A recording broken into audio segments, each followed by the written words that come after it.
Estamos de volta agora com o segundo bloco do nosso Jogo Político e hoje a nossa conversa se dá com o deputado senador pelo PCdoB do Ceará, Inácio Arruda, e o deputado federal pelo PMDB do Ceará, Danilo Forte. Mas tem uma mudança de curso. Mas continua senador até 31 de dezembro. É verdade.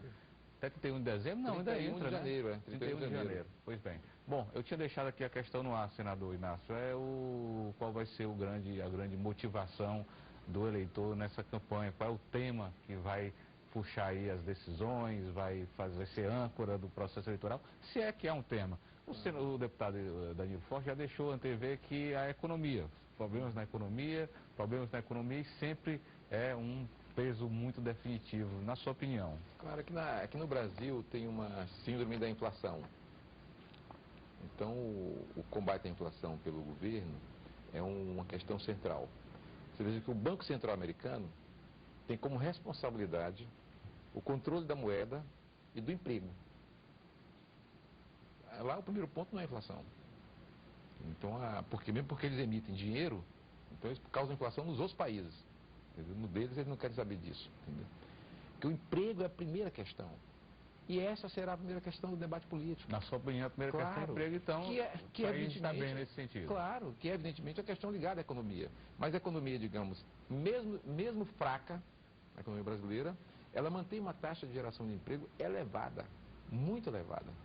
E os fatos, as questões e as crises que foram anunciadas, todas elas terminaram sendo debeladas por uma política de mais compreensão da realidade econômica brasileira. Eu acho que hoje nós temos muito mais conhecimento, muito mais preparo no governo que nós estamos. O governo do Lula enfrentou muito mais dificuldades, mas conseguiu superar. E hoje a própria presidente Dilma, o governo que está cheio de membros do primeiro governo, sabe que tem mais condições de controlar os instrumentos centrais da economia. Onde é que nós não conseguimos avançar? No problema do título do governo, que continuam sendo o maior atrativo de investimentos. Então, enquanto o título de governo é o maior atrativo de investimento e não a produção, você cria problema. Ainda é um país que se compra muito automóvel. Se vende automóvel e tumultua as cidades inteiras e se investe menos em transporte público. Então você tem que ter muito automóvel por uma política econômica. Claro, quer dizer, para gerar emprego em São Paulo. Para poder, não é só São Paulo, é porque a política de automobilística, ela é uma grande geradora de emprego. Mas é bom a gente lembrar, assim, no começo do governo do Lula, ainda, quando se decidiu fazer as plataformas no Brasil, sondas, plataformas, construir tudo no Brasil, teve uma grande discussão sobre se o país tinha capacidade tecnológica de fazê-lo. E mesmo engenheiros da Petrobras diziam que não, que era melhor comprar em Singapura, em Coreia, etc. e tal, do que fazer no Brasil. O Lula disse, não, amigo. Pois então traga a empresa da Coreia, traga a empresa da Singapura, traga da China, traga da Alemanha, vai fazer aqui.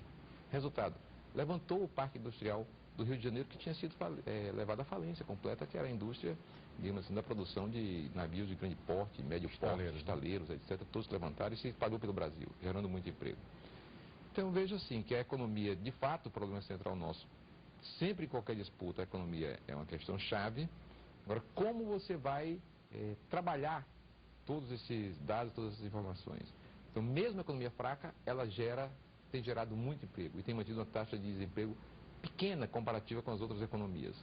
Isso por quê? Porque você tem a ação que permite que o setor privado se desenvolva e você também, basta dizer que nós tivemos o maior programa de desoneração da economia nos últimos 30, 40 anos. Tá certo? Então não é coisa pequena. Nós trabalhamos aqui, eu e o Danilo Forte, como relator de uma medida provisória, nós trabalhamos para desonerar imensamente aqui algumas atividades econômicas do estado do Ceará. Para você ter ideia, água pagava tributo igual a cachaça, uísque, etc. Nós limpamos isso, tiramos isso do meio. Fizemos uma emenda numa medida provisória aproveitada, o Danilo era relator dessa medida provisória, que significou preparar o BNB assim, para passos adiante. Quer dizer, um investimento de 4 bilhões de reais. Já tínhamos feito um mais atrás, precisava de 10, mas 4 já ajuda o BNB. Essa obra da transposição, hoje, agora, nesse instante, está batendo quase 11 mil pessoas trabalhando na obra. Tá certo? Tem mais, no conjunto todo da obra, tem mais de 60% pronto. Em algumas áreas está com 90%, 95% pronto, porque são vários trechos. Mesmo a Transnordestina, nós sofremos tanto com essa Transnordestina, especialmente dentro do Ceará. Quer dizer, só para fazer desapropriação do Ceará foi um tumulto.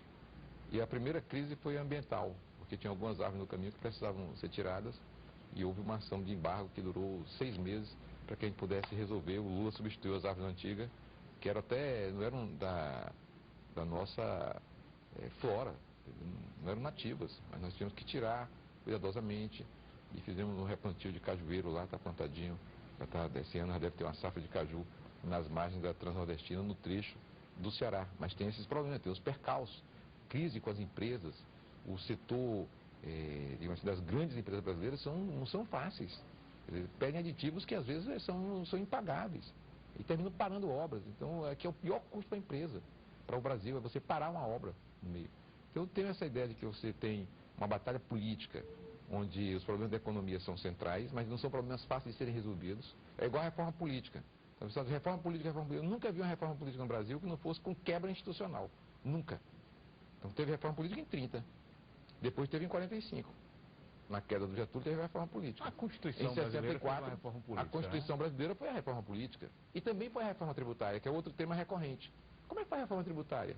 Só faz com quebra institucional, gente. Mas a Constituição não foi quebra institucional, não, né? Não, a Constituição foi a mudança da ditadura militar para o governo civil. Teve uma mudança institucional gigantesca, com um movimento massivo que veio para dentro da Constituição.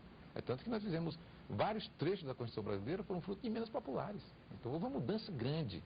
Então, para fazer uma reforma tributária, você precisa de um grau de força e de unidade política no país, quer dizer, que você não tem. Porque o nosso país, você imagina o seguinte, no Congresso Nacional, o PT tem o quê? 90 deputados? Acho que está até 87. O PMDB deve ter 78, tá certo? O PCdoB tem 15. O PSB deve ter menos de 30. Se você juntar centro-esquerda e esquerda, você não tem 200 deputados. Tá certo? De 513. No Senado é a mesma coisa. Então, para você fazer mudanças desse porte estruturais, você precisa de uma grande unidade política, de consciência política partidária e também na sociedade. Porque na hora de você decidir, você tem uma pressão empresarial para cá, você tem outra para cá. Eu lembro do caso da CPMF. Tá certo? Quem foi para a porta do Congresso Nacional para pedir votos aos senadores para derrubar a CPMF foi a CNI e a Fiesp. Ficaram na porta ali, pegando no braço de cada senador, para impedir, pediram até para o senador ser retirado do plenário, tá certo? Para não votar, porque sabiam que a posição do senador seria favorável à CPMF. Então você veja que a pressão é grande. Então, reforma tributária, reforma política, esses grandes movimentos precisam de uma grande unidade política. E eu não vejo nas candidaturas adversárias da presidente Dilma as condições para fazer alguma mudança. Pelo contrário, eu acho que a candidatura, por exemplo, do PSDB, do senador Aécio Neves, você pode ter retrocessos do ponto de vista do que você conquistou. E não há preparo suficiente, eu acho que nas outras candidaturas, no campo, digamos assim, mais à esquerda, que nós poderíamos ter uma opção mais à esquerda, nós não temos uma opção mais à esquerda. A opção mais forte nesse campo de mudanças mais estruturais no Brasil é a opção da presidente Dilma. Deputado. Eu tenho uma visão diferente do senador Inácio, com todo respeito, porque eu vejo exatamente, eu vou pegar de onde ele deixou. Eu acho que a Dilma que não tem condições de fazer as reformas que o país precisa, porque ela tem 412 deputados na base dela e não consegue votar as matérias que são de interesse do governo, que são essas matérias de mudança. Até porque não tem projeto. Se a gente tivesse um projeto de reforma tributária alinhavado, costurado pelo país, eu acho que a gente poderia encontrar denominadores comuns. Eu acho que o tema central dessa campanha é a economia, mas não acho nem que vai ser o mais forte. Eu acho que vai pegar mais forte a segurança. O país inteiro está numa insegurança muito grande, as famílias estão com muito medo da violência.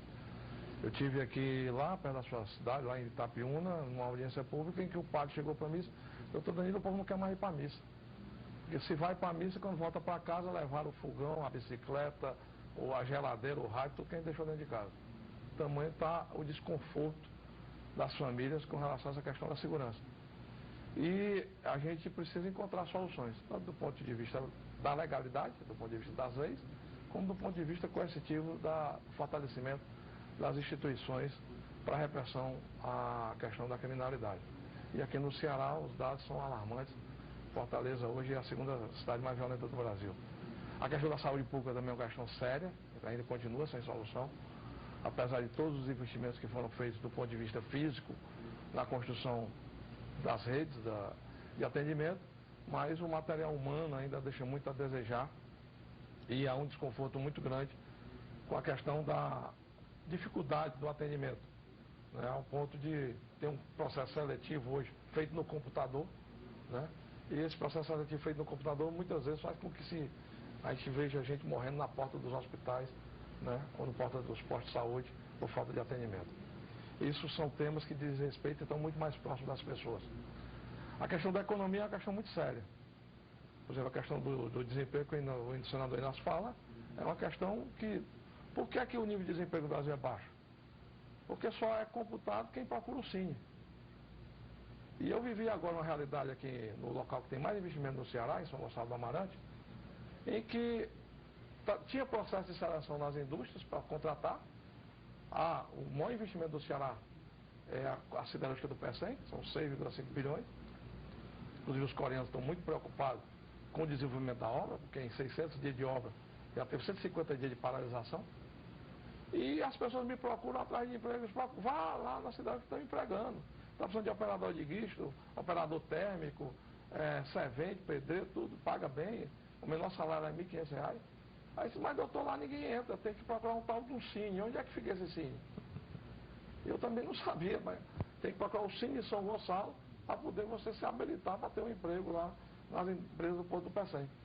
Então, o índice de desemprego no Brasil é medido pela procura ao Cine e não pela realidade fática.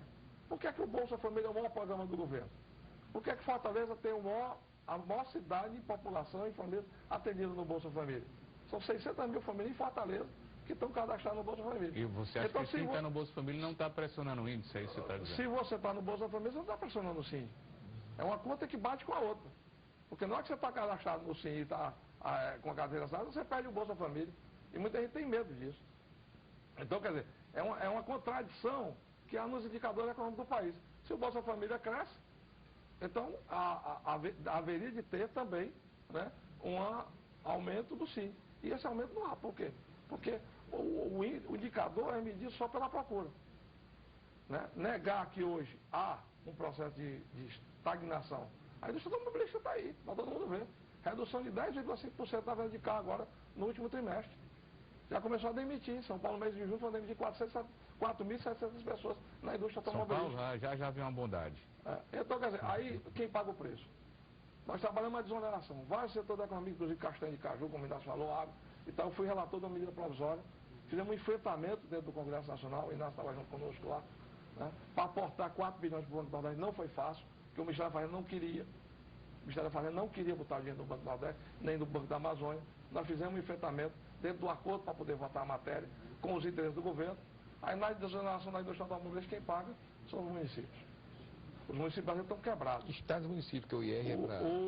A base do Fundo de Participação dos Municípios, eu estou agora como relator da matéria, é o Imposto de Renda e o IPI, Indústria de Produtos Industrializados. Os municípios brasileiros tiveram uma sobrecarga de tarefas a partir dos programas do governo federal. Nós conseguimos na LDO do ano passado, que eu fui relator, na Lei de Direção Orçamentária, praticamente extinguir a contrapartida dos municípios para concorrência com o governo federal. Mas só a partir de 2014. De 2013 para trás, todos eles têm que ter contrapartida do município. E muitas vezes o prefeito tem que fazer a escolha de Sofia, porque não tem dinheiro para tocar os projetos. Por quê? Porque arrecada muito. Eu estava até antes de ontem com um prefeito lá de Paramoti, doutor Samuel, que é médico, e ele estava angustiado, porque não tem dinheiro para fazer os investimentos. A cidade, né, as pessoas cada vez mais exigentes, o nível de exigência cresceu, né, e com o advento da internet, o debate, né, se multiplicou, né, pela sociedade como um todo, e a cidade, eles dizem, eu não posso cobrar IPTU aqui porque ninguém paga. Vão matar o prefeito no meio da rua. O matador, se eu for cobrar taxa para poder matar um boi lá, o pessoal de lá vem para cima de mim. Então não tem como fazer a arrecadação. E esses municípios perderam, nos últimos 5 anos, 61 bilhões de reais. Só para ficar claro, perderam porque o governo abriu mão de impostos para beneficiar a indústria automobilística. Exatamente. E esses impostos é que financiam os fundos os repassos para os municípios, não é exatamente. Isso? Então, quer dizer, a indústria automobilística que é concentrada no centro-sul se beneficiou, e os municípios do norte, do nordeste, do centro-oeste perderam as receitas, e esses são exatamente os mais empobrecidos que não têm receita própria. Porque lá em São Paulo, IPTU, ITBI, ISS, o município pode cobrar. E aqui na grande realidade nossa, aqui não pode.